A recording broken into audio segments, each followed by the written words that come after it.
अस्सलाम वालेकुम दोस्तों।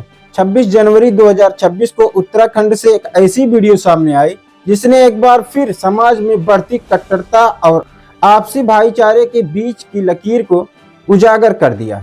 यह कहानी एक 30 साल पुरानी दुकान, उसके नाम और ऐसे व्यक्ति की है जिसने अपनी पहचान से सबको हैरान कर दिया। आपका नाम क्या भैया? अपना नाम? मेरा नाम मोहम्मद दीपक है भाई। मोहम्मद दीपक है आपका नाम? ठीक है, ओके। ये बाबा की दुकान है। बाबूजी ये बाबा नाम हटाओ आप, या तो बाबा बन जाओ। उत्तराखंड में वकील अहमद नाम के एक व्यक्ति की दुकान है जिसका नाम बाबा स्कूली ड्रेस है। यह दुकान पिछले 30 सालों से इसी नाम से चल रही थी, लेकिन अचानक बजरंग दल के कुछ कार्यकर्ता वहां पहुंचते हैं और दुकान के मालिक पर बाबा शब्द हटाने का दबाव बनाते। उनका तर्क था कि बाबा शब्द उनकी धार्मिक आस्था से जुड़ा हुआ है, इसीलिए एक मुस्लिम व्यक्ति इसका इस्तेमाल नहीं कर सकता। जब विवाद बढ़ रहा था तभी वहां मौजूद दीपक कुमार नाम के एक व्यक्ति ने दखल दिया। दीपक ने न केवल वकील अहमद का पक्ष लिया बल्कि उन लोगों को समझाने की कोशिश की कि वो जो कर रहे हैं वह गलत है। उन्होंने बड़ी संजीदगी से कहा, बाबा शब्द किसी एक धर्म की जागीर नहीं है, यह अदब और सम्मान का प्रतीक है। हम अपने बुजुर्गों को बाबा कहते हैं, सूफी संतों और मजारों पर श्रद्धा से बाबा पुकारते हैं, यह हमारी संस्कृति का हिस्सा है। जब बहस बढ़ी और बजरंग दल के कार्यकर्ताओं ने दीपक के साथ धक्का मुक्की की तो उन्होंने दीपक को अनजान समझकर उनका पूरा नाम पूछा। दीपक का जवाब सुनकर वहां मौजूद भीड़ सन्न रह गई। उन्होंने गर्व से कहा, मेरा नाम मोहम्मद दीपक है। आपका नाम क्या भैया? अपना नाम? मेरा नाम मोहम्मद दीपक है भाई। मोहम्मद दीपक है आपका नाम? ठीक है। एक हिंदू नाम के साथ मोहम्मद शब्द जुड़ा हुआ होना उन कट्टरपंथियों के लिए असहनीय हो गया। वो इस बात पर भड़क गए कि कोई व्यक्ति अपनी पहचान इस तरह कैसे रख सकता है। जब भीड़ मोहम्मद दीपक के नाम को सुनकर उग्र हो गई और उन पर हमलावर होने लगी, तब दीपक अकेले नहीं थे, उनके कंधे से कंधा मिलाकर खड़े थे उनके पक्के दोस्त विजय रावत। किसी दुकान में वीडियो बना रहा हूं, बदमाश लोग। तू भी बोल फोन। खोलो फोन खोलो यार, फोन खोलो। हमने भी नहीं कहा, हमने कहा नाम चेंज हो जाओ तुम यार। ठीक है, अरे जाने चल यार, यहाँ से चलिए। ठीक है भाई यार धक्का मत मारो यार, देखो।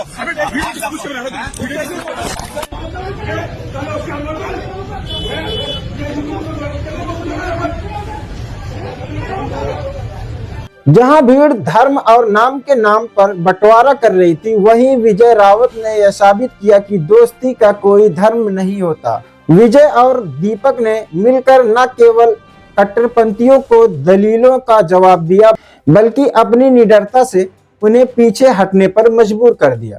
उन दोनों की हिम्मत के आगे उस वक्त बजरंग दल के कार्यकर्ताओं की एक न चली और उन्हें वहां से खाली हाथ वापस जाना पड़ा। भीड़ को अपनी यह हार चुभ रही थी, उन्होंने इसे अपनी नाक का सवाल बना लिया।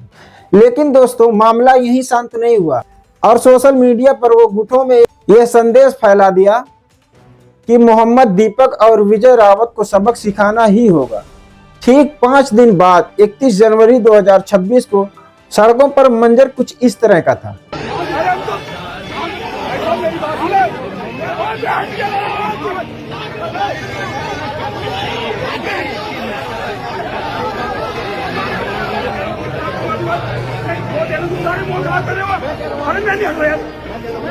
भाई साहब मेरी बात सुन लो। देखो दो गले से भाई साहब नहीं आएगा। बड़ी तादाद में बजरंग दल के लोग इकट्ठा हुए। ये किसी विरोध प्रदर्शन के लिए नहीं आए थे, बल्कि सीधे तौर पर दो निहत्थे दोस्तों दीपक और विजय पर हमला करने की नीयत से आए थे। माहौल में भारी तनाव था और ऐसा लग रहा था कि आज कोई बड़ी अनहोनी होकर रहेगी। जब भीड़ हिंसा होने पर उतारू थी तब प्रशासन वहां खड़े तमाशा देख रही थी। मौके पर मौजूद पुलिस बल बजरंग दल के साथ खड़ी थी। फिर क्या हुआ दोस्तों, दोनों लड़कों को पुलिस उठाकर लेकर जाती है, पुलिस स्टेशन में बंद कर देती है और जांच करने के बाद फिर उन्हें छोड़ देती है। 31 जनवरी की उस शाम ने कई सवाल खड़े कर दिए। क्या अब एक दोस्त का दूसरे दोस्त के साथ खड़ा होना भी अपराध माना जाएगा? क्या नाम और पहचान के आधार पर किसी की जान लेने की कोशिश जायज है? मोहम्मद दीपक और विजय रावत की कहानी आज के दौर में नफरत के खिलाफ खड़े होने वाले दो ऐसे किरदारों की है जिन्होंने साबित किया कि जब तक कानून और आपसी भरोसा जिंदा है, कट्टरता हारती रहेगी। उत्तराखंड के दीपक आज के डेट में पूरे हिंदुस्तान में सबके लिए हीरो माने जाते हैं। दोस्तों, दीपक संविधान और इंसानियत के लिए लड़ रहे हैं, उस संविधान के लिए जिसे बीजेपी और संघ परिवार रोज रौंदने की कोशिश कर रही है। वो नफरत के बाजार में मोहब्बत की दुकान का जीवित प्रतीक है और यही बात सत्ता को सबसे ज्यादा चुभती है।